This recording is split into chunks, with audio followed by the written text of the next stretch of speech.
Bonsoir et bienvenue dans Pékin Express, l'aventure continue, épisode 9. Allez, ça y est, c'est parti, on débriefe la demi-finale de Pékin Express sur les terres de l'Aigle Royal. Et il s'est passé pas mal de choses. Et je suis un serial pronostiqueur.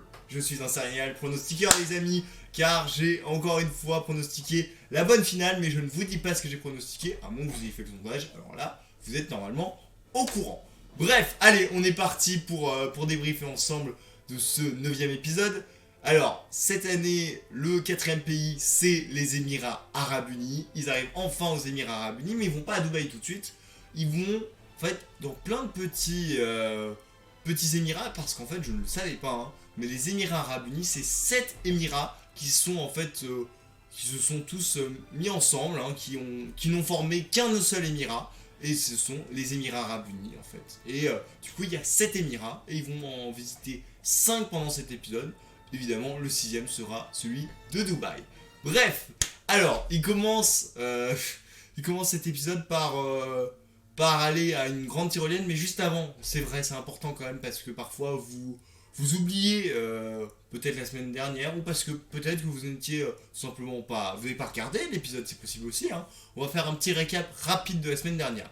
La semaine dernière, c'était du coup les quarts de finale, c'était dans le Wadi Rum, c'était absolument magnifique. Et il y a eu évidemment une belle course. Bon, Lucas et Nicolas sont encore une fois arrivés premiers. C'était dingue, hein. Ils ont remporté leur 6e amulette. Vraiment, c'est le plus grand record d'amulettes jamais amassé dans une saison de Pékin Express. C'est complètement dingue. J'ai vérifié, hein, les meilleurs étaient Cécilia et Mathieu en saison 5, ils en avaient chopé 5. Là, ils en chopent 6 alors qu'ils ont que ils avaient que 8 épisodes. C'est complètement dingue. Franchement, c'est fou. Et voilà. Bon, revenons du coup à notre histoire. Jean-Claude et Axel sont arrivés du coup derniers lors de l'étape, ont dû participer à un duel final face à une équipe qu'ils ont choisie, qui était Jérémy et Fanny, vu qu'ils ont dit oui, non, nous on pourra clairement pas choisir Tariq Ahmed, on leur a promis. Bon, peut-être qu'ils auraient mieux fait de choisir quand même Tariq Ahmed, je dis ça, je dis rien. En tout cas, Jérémy et Fanny ont été choisis. C'est Axel qui s'était chargé du duel final, évidemment, hein. C'était le deal, hein, finalement, entre Jean-Claude et lui. Et c'est Jérémy qui y allait pour Jérémy et Fanny. C'est Jérémy qui a remporté ce duel final et qui a de ce fait éliminé Jean-Claude et Axel. Hop. Lors de cette demi-finale, ils ne sont plus que 3 binômes à prétendre au titre. Jérémy et Fanny, Lucas et Nicolas, et enfin Tariq et Ahmed, les outsiders de cette petite demi-finale. Voici, voilà. Nickel. Ces 3 équipes, comme je vous le disais, avaient bon, oui, si, j'ai envie de dire la chance quand même. Si, la chance, hein, de découvrir la plus grande tyrolienne du monde. 3 km de long, 160 km/h. C'est complètement dingue. C'est entre 2 ravins aux Émirats Arabes Unis. Et c'est magnifique. C'est situé à peu près à 1900 mètres d'altitude. Donc c'est pas très haut, hein. Mais c'est le point culminant des Émirats Arabes Unis. Ce que je vous propose, c'est de voir quelques petites photos. Surtout que pour on va dire cette épreuve, oui, c'était carrément une épreuve en plus. Cette épreuve, il devait évidemment jouer à un petit jeu. Alors, hop là, je vais vous mettre directement la photo et vous allez peut-être un peu plus comprendre. Alors, voici la tyrolienne. Donc, vous voyez, hein, ça va très très vite, 160 km/h en même temps. Et en même temps qu'ils sont en train, j'ai envie de dire, de faire les zouaves dans le ciel, ils doivent également découvrir des photos qui sont au sol et qui représentent des candidats. Car en effet, la production avait prévu de prendre des photos, enfin a demandé aux candidats de donner des photos quand ils avaient 15 ans, ils les ont affichées par terre, il fallait qu'ils retiennent en gros l'ordre des photos. Alors là vous voyez du coup Étienne et Vanessa, mais il y avait tous les candidats éliminés, et à la fin il y avait un petit tableau, ils devaient mettre dans l'ordre qu'ils avaient vu. Bon, comme toujours, hein, les frères belges s'en sont bien sortis. Je l'ai pas dit, mais ils sont arrivés quasiment en même temps, hein, vraiment sur le lieu de l'épreuve. Et franchement, ça s'est vraiment bien passé pour les frères belges, qui ont assez rapidement trouvé la solution. Et je vous propose de voir du coup la solution via cette petite photo. Ouh, petite d'ailleurs. Hein. Je vais peut-être vous réduire un tout petit peu la tyrolienne pour que vous voyez un peu mieux la petite photo que je vous ai mise. Voici, voilà. Et hop là. Hop là, voilà. Donc vous voyez, en premier, il y avait Alex et Sylvie. En deuxième, il me semble que c'était Étienne et Vanessa. En troisième, les Monégasques. Jean-Claude et Axel en quatrième. Et en cinquième, c'était évidemment, bah, c'était qui c'était, oui, Arlette et Caroline. Voilà. Donc on a les 5 binômes qui avaient été éliminés. Bon, franchement, Lucas et Nicolas ont été très forts, ont foncé. Et ils sont arrivés très vite à l'endroit où attendait Stéphane. Je sais plus où c'est, mais c'était vraiment très sympa. Franchement, si c'était sur un magnifique fort, vraiment magnifique, je vous donnerai le nom de la ville. Peut-être, ouais. Pour ceux qui regardent le replay, je vous le mets ici. Mais sinon, vraiment très très beau fort. Et ouais, franchement, ils ont été très forts, Lucas et Nicolas. Et une nouvelle amulette pour eux. Voilà, je vous le dis tout de suite. Lors de cette demi-finale, il y a une règle importante qu'il faut avoir en tête. C'est la règle des enveloppes noires. En effet, à chaque fois qu'une équipe arrive dernière à Stéphane, elle récupère une enveloppe noire qui est potentiellement éliminatoire. Alors je vous montre cette petite photo que j'avais préparée. Hop, donc vous voyez Stéphane qui tient 3 enveloppes noires. Dans ces 3 enveloppes noires, il n'y en a que 2 qui sont non éliminatoires et une qui est éliminatoire. Vous avez donc compris, c'est aussi un peu une question de chance cette demi-finale, mais comme toujours dans Pékin Express. Alors avant qu'on déroule la suite évidemment de cette demi-finale, je vous propose évidemment de prendre un peu votre pouls, de savoir un peu ce que vous avez pensé cette demi-finale. Donc je vous ai posé une question pour savoir si vous étiez surpris des 3 binômes qui étaient en demi-finale pardon, et il y avait 2 réponses. Soit vous étiez absolument pas surpris, voilà, très honnêtement, ou sinon pour vous c'était écrit d'avance. Et vous êtes 85% à dire que vous êtes assez surpris de certains. Je pense même d'ailleurs qu'on parle tous de Tariq et Ahmed qui ont fait une remontée fulgurante. Et j'ai pas honte de le dire, vraiment c'était très fort. Vraiment ils sont montés en puissance d'une force. Et c'est assez surprenant de les voir quand même en demi-finale. En tout cas, bravo à eux. Allez, on passe directement à la question numéro 2. Et là c'était vraiment savoir si vous étiez prêts à faire le grand saut, à prendre la tyrolienne la plus grande du monde.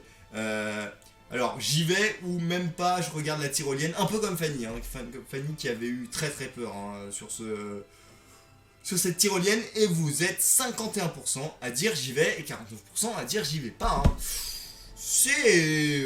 On sent que ça vous fait peur, mine de rien. Bah écoutez, je vous comprends. Moi perso, j'avais eu la chance de découvrir une immense tyrolienne de 400 mètres de long dans la jungle thaïlandaise. C'était un kiff monstrueux. Mais là elle va hyper vite, elle allait beaucoup moins vite je crois, celle qui était dans la jungle thaïlandaise. Et non franchement, ouais, elle me donne envie. Moi perso elle me donne envie, mais voilà. Bon, revenons du coup à l'étape. Donc comme je vous le disais, Lucas et Nicolas sont arrivés en première position.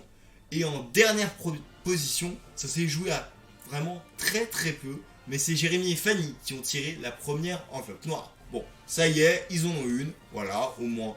Bon, voilà, elle est assignée, maintenant, ils passeront la nuit tranquillement, et puis le lendemain, ils essaieront de ne pas prendre la deuxième. En parlant de la nuit, on va parler d'un moment assez drôle. Franchement, j'ai été mort de rire. Alors attendez, je vous enlève les enveloppes, et c'était hyper drôle. Alors, je vous montre cette image, vous vous doutez du binôme dont lequel je vais vous parler, c'est Lucas et Nicolas qui ont été reçus chez des Philippins qui avaient pas grand chose franchement, mais qui ont tellement ouvert leur cœur, c'était tellement beau, et puis c'était si drôle. Ils avaient leur téléphone, ils faisaient des karaokés avec un micro, vous voyez les micros un peu roses là, ignobles, qui déforment la voix et tout. Et alors pardon. T'as un des habitants qui a chanté les Backstreet Boys et tout devant Lucas et Nicolas qui était mort de rire. T'as même Nicolas qui a dit « Oh, il chante comme un cul ». Bref, c'était vraiment très très drôle. Et après, ils se sont prêtés au jeu. Et Lucas, il a décidé de... Lucas, il a décidé de mouiller le maillot en chantant. Il a chanté un petit Michel Delpech. Attention, mesdames et messieurs. Franchement, c'était pas mal, c'était sympa. Puis ils ont fini sur, quand même, vraiment, j'ai envie de dire, une musique internationale que tout le monde connaît. Et il y a un peu de côté français, un petit côté un peu fier. Madame Dion, c'est évidemment, du coup, la musique de Titanic. Et franchement, ah là là, c'était complètement... Wow, c'était complètement lunaire. En plus, il se prenait sur une espèce de boîte et... Et franchement, ils se faisaient comme si c'était... ils étaient sur le Titanic, quoi. C'était vraiment hyper drôle. My Heart Will Go On. Voilà, c'était le nom de la chanson. J'avais mis un peu de temps à le trouver. Bref, ça s'est vraiment bien passé pour Lucas et Nicolas. Il n'avait pas cherché d'ailleurs d'hébergement. C'est vraiment la production pour une fois qu'il aura filé. Pour les deuxièmes, c'était c'était Tariq Ahmed. Ils ont été reçus chez un Émirati. Et alors lui, c'est certainement l'un des plus grands alpinistes que je connais, très honnêtement, parce que il avait un nombre de trophées, il a fait l'Everest et tout, enfin bref, un truc de dingue.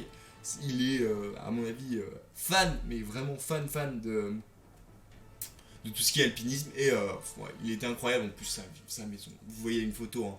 Mais c'est dingue, c'est du marbre, du machin. Genre on a l'impression qu'il peut faire rentrer 50 personnes. Enfin c'était dingue. Et Jérémy et Fanny eux sont tombés sur quelque chose de plus cosy. Une petite famille pakistanaise.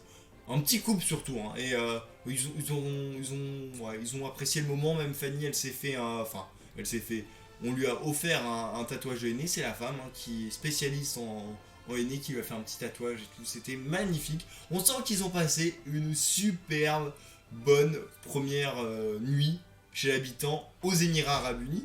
Et franchement, très honnêtement, je pense que c'est pas évident de trouver des... Enfin, ils ont l'air très sympas, hein, mais pour moi, il y a un vrai décalage parfois avec les Émirats Arabes Unis.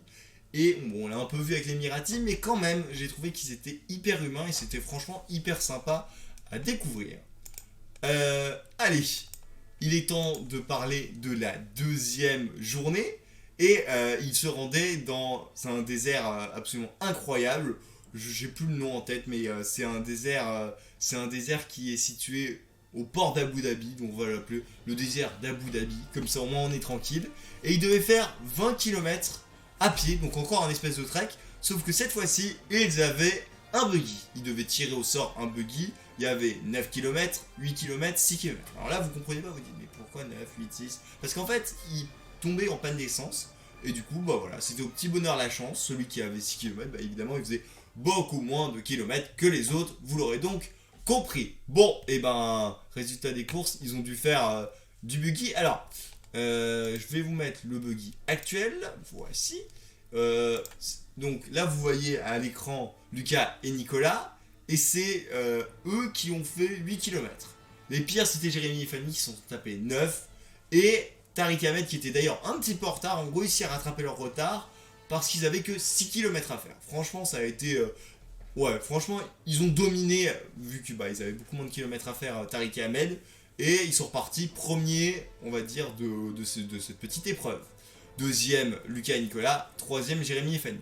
Alors, juste avant qu'on parle de la finalité de cette deuxième course, je vous propose évidemment de prendre un peu vos avis. Car en effet, j'avais une autre question pour vous. Ah oui, si, c'est vrai que je vous ai pas posé trop de questions sur l'épreuve des tyroliennes. Mais on va la faire, c'est pas grave. Lors de celle donc de l'épreuve de la tyrolienne, ils devaient observer des portraits de binômes quand ils étaient petits et de les replacer dans l'ordre. Alors, est-ce que vous aimez bien ce jeu ? C'est sympa de se rappeler de tous les binômes. Il y avait besoin de corser l'épreuve, vraiment. Genre, c'est une question, c'était vraiment pas assez dur ou de l'adversité. Et vous êtes 70% à dire que, vous êtes franchement beaucoup plus en mode, c'est cool de revoir tous les binômes, etc. C'était une bonne épreuve. Je suis plutôt d'accord avec vous. On a également aussi... il y a vraiment besoin de corser l'épreuve. C'est une bonne question, on peut se la poser, effectivement, elle est légitime. Et enfin, de l'adversité. Vous êtes à 15-15 en fait. Fallait vraiment corset ou de l'adversité. Bon, on sent quand même que ce qui en dégage, c'est que vous êtes vachement plus en mode j'aime bien ce jeu et c'était cool de revoir les anciens candidats en photo. Ok, bah du coup on déroule un peu plus le sondage. Donc la deuxième épreuve était une épreuve de buggy dans le désert. Trop bonne idée ou déjà vu en saison 3, dommage. Là, vous êtes 92% à dire trop bonne idée et il y a 7% qui disent déjà vu, dommage. Car en effet, en saison 3, et je vous mets une petite photo qui apparaît juste au-dessus. Alors là, je me rends compte qu'elle est un peu grosse, je l'ai réduite. Et la voici. Franchement, ouais, c'était... bah, il y avait déjà eu ça au moment du désert des momies Inca. Franchement, c'était en demi-finale saison 3. Bon, c'était sympa. Je me suis dit, bon, bah, peut-être qu'il pourrait changer un peu d'idée et tout. Bon, alors voilà, c'est comme ça. Enfin bref, c'est pas grave. Je suis un peu tatillon. Moi, j'aime bien un peu de la nouveauté. Mais bon, ils m'ont fait vraiment plaisir pour la troisième épreuve. D'ailleurs, on en parlera dans quelques minutes. Allez, on revient évidemment à la course. Mais pas à cette course-là. Et oui, car j'ai décidé de vous faire un petit flashback, un petit retour en arrière pour moi, hein, des demi-finales les plus dures dans l'histoire de Pékin Express. On va commencer en saison 4 avec le volcan le plus incroyable au monde, j'ai envie de vous dire. Moi, j'ai vraiment eu la chance de le voir et c'est complètement dingue. Hein. C'est le volcan qui détient le plus grand lac d'acide sulfurique au monde à ciel ouvert. C'est le Kawaii-Gen. Voilà, il y a du souffle de partout, c'est une horreur. Ils ont d'ailleurs fait une épreuve carrément au fond du cratère. Et ouais, franchement, les odeurs de souffle, vous imaginez même pas, c'est une horreur. Tu le respires pendant 1 minute, tu ne peux même plus parler, c'est complètement dingue. Donc voilà, ça c'était la première proposition. La deuxième, c'était aussi un trek assez physique et magnifique aussi, hein, vraiment un lieu incroyable que je rêve de visiter. Le Perito Moreno en saison 5, où d'ailleurs ils avaient un guide pour les guider sur ce glacier parce que ce qu'ils expliquaient, c'est que s'ils ne mettaient pas le pied au bon endroit, ils pouvaient perdre la vie, quoi. Donc franchement, c'était assez impressionnant. En saison 9, il y avait... ouais, c'était incroyable. Un espèce de morceau de bravoure, j'ai envie de vous dire. C'était... Ouais, franchement, c'était incroyable. Si je dis les autos, en saison 9, non, en saison 7, excusez-moi. Hein. En saison 7, c'était... les autos, c'était les chutes de Maletsuyane. Ils devaient faire un rappel sous la chute. C'était vraiment incroyable. Et ouais, on avait pris plein les yeux. Puis j'ai sélectionné, je sais que vous vous dites, voilà, il abuse un peu avec sa saison 8. Mais pour moi, c'était vraiment une saison incroyable et aussi très dure. Hein, on va pas se mentir. Et je vous ai recollé. Oula, c'est pas du tout ce que je voulais. Je vous ai recollé. Mais il veut pas. Il veut clairement pas. Mais vraiment, je sais que je suis fatigué, mais quand même, les petits potes. Voilà. Et voilà. Et évidemment, l'Outback, le trail dans le désert australien. Et voilà, je vous ai fait voter entre les quatre, savoir pour vous quelle a été la demi-finale la plus dure. Et vous êtes... Ok. Ah, c'est intéressant ça. Ouh, c'est très serré entre tous quasiment. Ok, il y en a qu'un que vous avez vraiment délaissé. Ce que je vous propose, c'est que je les efface entre guillemets au fur et à mesure bon voilà, qui n'ont pas été choisis. Alors le premier qui part, c'est le Kawaii-Gen. Bah ok. Bon, pour moi c'est un des plus durs, mais ok, vous avez trouvé ça pas si compliqué que ça. En troisième position, vous avez mis l'Outback. Bon, ça vous a marqué a priori, mais ouais, non, pas suffisamment. Bon, là, c'est un duel entre le Lesotho et le Perito Moreno. Alors, déjà, je vais donner peut-être les scores pour que vous voyez. Franchement, c'était assez particulier. Non, c'était assez rapproché. 7% pour le Kawaii-Gen, 23% pour l'Outback australien, et pam, et tac, et enfin... Alors, c'est le duel entre le Perito Moreno et les chutes de Maletsuyane. Et celui qui a remporté le suffrage est... le Perito Moreno. Vous avez trouvé ça beaucoup plus dur que les chutes de Maletsuyane. Bah écoutez, pourquoi pas. En tout cas, c'était magnifique. On avait pris vraiment plein les yeux. Et c'était la première fois que Pékin Express se rendait sur un glacier. Et ah ouais, c'était fou. C'était complètement fou. Bon bah voilà, je voulais vous proposer un peu ce retour en arrière. Maintenant, repartons en 2022 pour du coup la suite de cette deuxième course. Donc je vous l'ai dit, Lucas et Nicolas en première position. Deuxième position, c'est pour... Allez, je vous mets maintenant des petites photos pour que...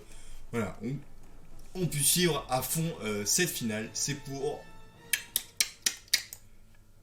Allez, la photo apparaît maintenant pour Tariq et Ahmed. Et une nouvelle fois, Jérémy et Fanny vont devoir tirer une enveloppe noire. Potentiellement, là, quand même, ils ont 66% de chance d'être éliminés. Mais encore une fois, il reste 33,33, vous avez compris, hein, de ne pas être éliminé et que l'enveloppe qui n'est pas tirée, en fait, soit éliminatoire. Bon, en tout cas, nos trois binômes, ça y est, sont prêts à repartir. Et là, c'est direction Abu Dhabi. D'ailleurs, là, ils sont arrivés. Hein, le lieu était hyper sympa. Le lieu de l'arrivée de la seconde course. C'était une oasis absolument magnifique. Ouais, franchement, on avait pris plein les yeux. C'était magnifique. Ils devaient se rendre sur la plage d'Abu Dhabi. En plus, on leur avait dit un truc très précis. On leur avait dit au sud de la corniche de la plage d'Abu Dhabi. Et bon, voilà, c'était à, je sais plus, 150 km, quelque chose comme ça. Enfin, c'était quand même pas tout près, mais bon, j'étais assez surpris. J'avais l'impression que le stop marchait vraiment plutôt bien aussi aux Émirats Arabes Unis. Assez surprenant, mais pourquoi pas, hein, après tout, pourquoi pas. Et donc, les premiers qui sont arrivés là-bas, c'est Tariq et Ahmed qui ont été très forts. Sauf que, ils se sont trompés d'entrée. Ils étaient, comme je vous l'ai dit, hein, il fallait aller au sud, ils étaient peut-être un peu plus à l'ouest, etc. Ils n'avaient pas bien regardé les instructions. Et ils ont dû faire, je crois, un bon kilomètre à pied en courant pour rejoindre la bonne entrée.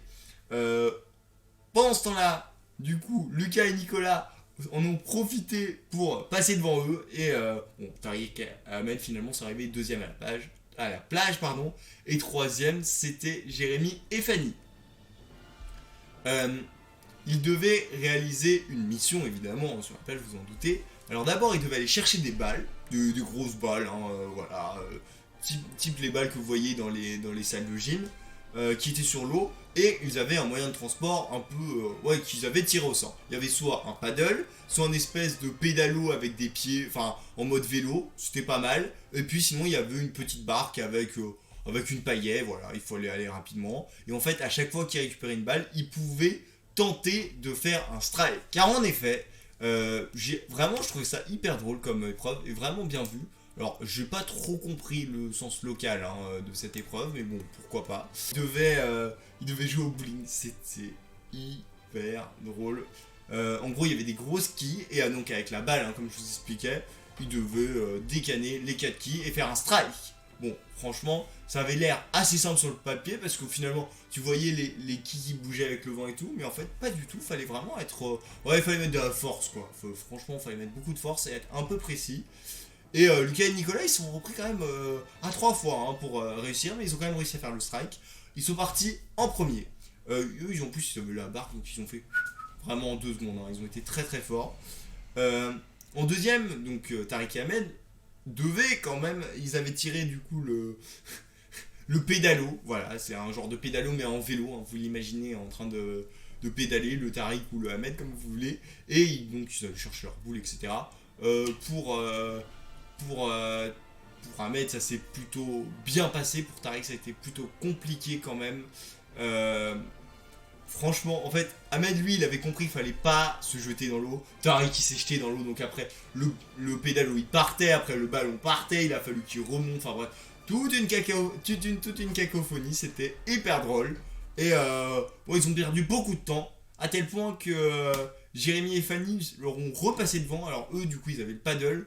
Bon, ils ont mis un peu de temps à comprendre la technique, mais quand ils l'ont compris, ça y est, pas de soucis. Surtout que Jérémy, directement, il a décané les 4. Il a fait, je vais me concentrer, je vais tirer bien droit, bien fort. Et bah ça a payé, tout simplement. Voilà, ils ont directement mis dans le 1000. Donc voilà, vous l'aurez donc compris. Lucas et Nicolas partent en première position. Deuxième, c'est Jérémy et Fanny. Troisième, c'est Tariq et Ahmed. Sauf que, c'est pas facile de trouver une voiture pour aller les amener à la marina. Et ils vont galérer. Franchement, ils vont pas mal galérer, nos amis. Et c'est assez impressionnant, mais bon, ouais, il y a un truc qui s'est passé un peu drôle quand même, c'est que, bah, en fait, tu vois que les Belges, normalement, ils sont censés être hyper bons, ils y arrivent tout le temps, et là, t'as Jérémy Fanny qui passe devant eux, et là, alors, ça a eu genre, ouais, on est devant vous, nanana. Enfin bref, je vous avais parlé de la rivalité, franchement, elle était à son paroxysme. Donc voilà, cette fois-ci, ce n'est pas les frères belges qui ont remporté du coup le sprint, parce que je vous l'avais dit, hein, ça avait déjà eu 2 amulettes. Et par contre, Jérémy Fanny avait pris 2 enveloppes noires. Donc, pour le moment, les Belges étaient bien, mais encore une fois, si la dernière enveloppe était éliminatoire, ils étaient niqués complètement. Hein. Et en plus de ça, voilà, ils ont quand même autour du coup 80 000 euros. C'est énorme, c'est complètement dingue. Enfin bref, du coup, les frères belges, ils ont essayé de tracer, ils ont essayé de rattraper Jérémy Fanny. Mais c'est quand même Jérémy et Fanny qui ont remporté cette 3ème course et qui n'ont pas pris du coup la 3ème enveloppe noire. 2ème, ça a été du coup Lucas et Nicolas qui, ça y est, je vous le dis, ils sont qualifiés pour la finale de Pékin Express. Et en dernière position, c'est Tariq et Ahmed. Alors, juste avant que je vous dévoile qui est le 2ème binôme finaliste de cette saison 15 de Pékin Express, on va repartir avec les petites questions. Pour la 3ème épreuve, les équipes vont devoir jouer à un bowling géant sur la plage. Trop bien, ça va être bien drôle, j'aurais préféré découvrir la culture locale. Ouais, c'est ce que je vous disais, hein. Moi je trouve pas ça hyper local comme épreuve, mais bon après pourquoi pas, hein, voilà. Vous êtes 77% à dire que vous trouvez ça hyper drôle et que voilà, vous préférez. Bah ok, pourquoi pas, et 23% à dire qu'on vous auriez quand même préféré découvrir la culture locale. Comme quoi je suis pas seul, hein, je suis pas seul. Bon ok, je comprends, je suis plutôt d'accord avec vous. Bon, allez, il est temps de vous dévoiler qui sont les finalistes de cette saison de Pékin Express. Alors, ce que je vous propose d'abord, c'est on va faire comme si on ouvrait les enveloppes ensemble. Et la première enveloppe qui avait été tirée par Jérémy, parce que voilà, Jérémy et Fanny ont fait chacun un. Jérémy a tiré la première, Fanny a tiré la 2ème. C'était Jérémy qui l'avait tiré en premier jour. Et ce qui se passe, c'est que tout simplement, elle était non éliminatoire. Donc il avait eu la main plutôt heureuse, Jérémy. Bravo à lui. Bon, il en reste quand même une, hein, minimum. Enfin, il en reste une pour peut-être soit aller en finale, hein, si elle est non éliminatoire, soit elle est éliminatoire et du coup il rentrait en France. Bon, la 2ème, donc enveloppe tirée par Jérémy et Fanny, mais surtout en l'occurrence Fanny, c'était une enveloppe qui était non éliminatoire. C'est Tariq et Ahmed qui sont éliminés, en effet. La toute dernière enveloppe, comme quoi, hein, finalement, les frères belges, s'ils étaient arrivés derniers, ils auraient été éliminés, ce qui est complètement dingue, parce que quand même, ils avaient quand même 80 000 euros autour du cou, 90 000, je sais plus, je crois, enfin c'était monstrueux, 80 000 euros autour du cou, et ils auraient pu les perdre en un rien de temps, mais non, Jérémy et Fanny vont bien s'affronter, vont bien affronter surtout hein, les frères belges dans un gros duel. Et j'ai envie de vous dire, moi ça me fait kiffer parce qu'il y a des vraies rivalités entre les deux binômes et ça va être hyper intéressant de les voir s'affronter, se jauger, ça va être assez drôle de les découvrir à Dubaï. Bon en tout cas Tariq et Ahmed vraiment n'ont pas démérité, ils ont été plutôt très bons lors de cette saison, ils ont tout vu, hein, mine de rien, puis évidemment hein, je pense qu'ils vont voir aussi Dubaï, donc ils auront fait un Pékin Express complet. Bon, c'est une belle saison pour eux, surtout que eux ils avaient eu, j'ai pas envie de dire la malchance, mais en tout cas ils n'avaient vu qu'un pays, c'était le Maroc, et là, et du coup un autre pays évidemment la France, hein, vu qu'ils habitent en France. Mais en tout cas, ouais franchement, c'est chouette pour eux, ils ont découvert 4 pays, ils ont fait un beau Pékin Express, vraiment, c'était, franchement c'était chouette. Bon, allez, j'ai un peu envie de savoir pour vous qui va gagner la finale de Pékin Express. Et je vous l'avais dit, je suis un serial pronostiqueur, voilà, sur Pékin Express. D'ailleurs, vous m'avez fait remarquer, hein, de nombreux, vraiment, vous avez été nombreux à me dire « Oh Thomas, attention, t'as oublié quelqu'un, etc. Dans ton sondage. Mais non, je m'en doutais, les amis, je le savais. Alors, ça paraît complètement fou ce scénario, mais je sais pas pourquoi, moi je sentais que Tariq et Ahmed, ils allaient se faire douiller. Je sentais qu'ils allaient être pas mauvais, mais qu'ils allaient se faire douiller à la fin. Et ça a été le cas, les amis. Alors, qui va gagner Pékin Express? Attention. Oh, là par contre, il y a quand même une grosse majorité pour un certain binôme. Et bah voilà, après, il y a une autre partie qui croit un peu à la victoire d'un binôme, mais ça me paraît un peu compliqué. Bon, en tout cas pour vous, à 70% quand même, hein, c'est Lucas et Nicolas qui vont remporter Pékin Express.